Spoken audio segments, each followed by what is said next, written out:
Rab Shlomo Itzhaki, mejor conocido como Rashi, nació en el año 1040 y falleció en el año 1105, en la ciudad de Troyes, Francia.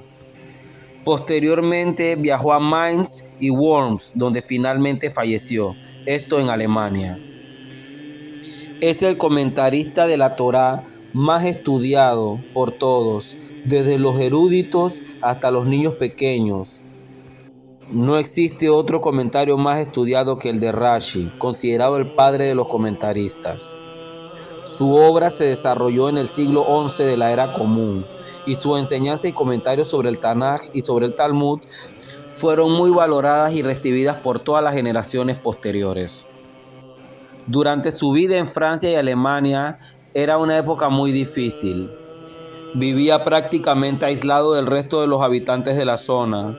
Los pocos judíos askenazim que vivían en aquella época moraban a lo largo del río Rin y en diversos pueblos de Francia.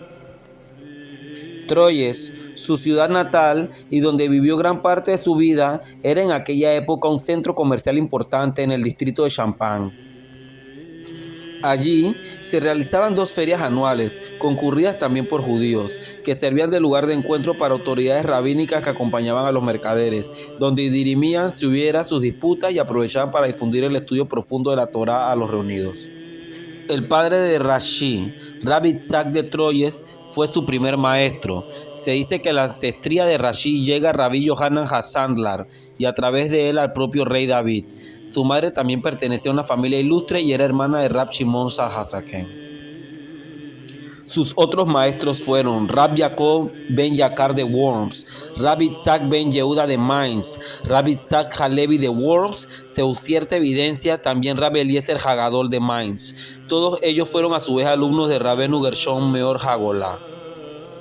Una de sus principales obras es su comentario sobre el Talmud, que se conoce también como Kuntres, cuadernillo, pues estaba escrito inicialmente en ese formato. En aquella época era común que cada alumno registrase las notas de lo que estudiaba en su cuaderno personal. También era habitual que se preparara un cuaderno con comentarios sobre el tratado Matsejet que se iba a estudiar antes de comenzar el periodo de estudio semestral en la yeshiva. Ya existía antes de la época de Rashi otro Kuntres, conocido como Kuntres Mainz, por el nombre de la ciudad sede de una de las yeshivot más importantes de la época, donde Rashi también estudió. Después de haber asistido a la yeshiva de Worms, Rashi tomó ese comentario y otros más y compuso su propio Kuntres en formato lineal. Frase por frase sobre el Talmud. A esa tarea dedicó la mayor parte de su vida, volviendo a editar el texto 3 veces. La versión que hoy poseemos es la tercera y carece de ciertas secciones. En el folio 19 del Tratado de Makot se anuncia que nuestro maestro Rashi es puro y su alma se despidió con pureza. Asimismo, nos falta el comentario de Rashi sobre algunos capítulos de algunos tratados, por ejemplo Pesajim, Nasir. La mayor parte del comentario del Tratado de Baba Batra es obra de su nieto Rashbam. Aún más famoso que su comentario sobre el Talmud es la explicación que Rashi compuso sobre el propio texto de la Torá. En él unió con inigualable claridad los dichos de los sabios extraídos del Talmud y del Midrash, demostrando en forma concisa y clara su dominio total de los conceptos de los sabios para arribar a una comprensión clara de cada versículo de la Torá. No hay casi ninguna edición de la Torá con comentarios que no incluya la exégesis de Rashi. Aproximadamente 200 importantes autores posteriores, tales como Rabbi Eliyahu Mizrahi, Maharal Bertinoro, Taz Levush y Sifrei Jajamín, escribieron comentarios para ampliar los escritos por Rashi. Asimismo, Ramban, Nachmanides y Rabbeinu Behaye toman de Rashi como punto de partida para exponer sus propias exégesis sobre la Torá. Tan importante fue el comentario de Rashi que un siglo más tarde ya se había difundido entre todos los judíos de todas las latitudes, sin el beneficio de imprenta y menos aún de la comunicación de nuestra época. Asimismo, la explicación de Rashi sobre la Torá siempre ha sido juzgada tan fundamental que cuando comenzó a funcionar la primera imprenta hebrea en Venecia alrededor del año 1517, fue aquel texto el que primero fue impreso en hebreo. El comentario fue siempre impreso en un tipo de letra estilo cursiva que se ha llamado letra Rashi. El Jidá escribió en su Shen Hagedolín que Rashi ayunó 613 veces, igual a la cantidad de misbod en la Torá, antes de escribir su comentario, y que una vez que el comentario fue completado, Moshe Rabenu se le presentó y le dijo: alégrate, tu comentario ha sido aprobado por Hashem mismo. Rashi también compuso un comentario sobre los profetas y los escritos, o sea, el resto del Tanaj. También escribió numerosos escritos halágicos y es citado por los Tosafot, Rabán, Ravía, Mordejai, Itur, Maharam de Rottenburg, Rosh, Magni, Shibolei Laheleket, Or Sarúa, Tashbet, Tur y otros. La mayor parte de sus escritos halágicos se han perdido y quedan únicamente 360 en el presente que tratan de leyes de kashrut, de las festividades, leyes matrimoniales y de jurisprudencia. Una de las evidencias de su profunda humildad la encontramos en sus expresiones cuando dice, por ejemplo, esto no lo he entendido, Bereshit 28:5, o en esto no tengo una tradición, Rashi.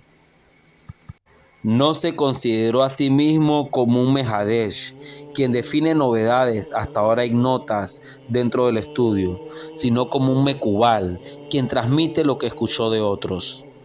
Rashi no tuvo hijo varón, pero sí tuvo 3 hijas muy sabias. Estas a su vez contrajeron matrimonio con famosos estudiosos de la época, con Rab Yehuda ben Natán, el Ribán, y Rabbi Meir ben Shmuel.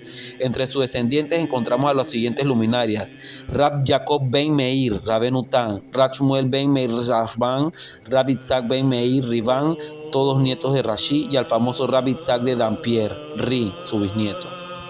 Otros alumnos incluyen a Rab Simcha de Vitri, autor del Mahzor Vitri, en el que cita muchas decisiones de su maestro, y Rab Shemaya, quien ayudó a su maestro a recopilar sus escritos. Se atribuyó a su hijo Rab Moshe el Sefer Haor Hanahá. Cada uno de estos alumnos fue una eminencia por sí mismo. Ellos y muchos sabios más de Alemania y Francia fueron quienes escribieron los Tosafot, agregados a Rashi, partes de los cuales aparecen impresos en la columna externa de la hoja. En los Tosafot se desarrollan los temas talmúdicos en conformidad o discutiendo la opinión de Rashi al respecto.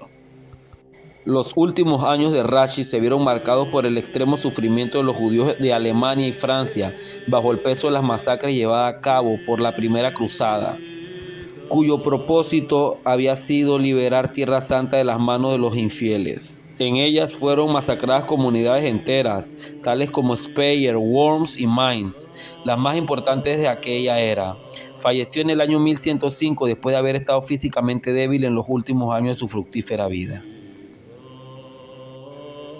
La casa de Rashi y la mikve de Rashi se encuentran de pie todavía hasta el día de hoy.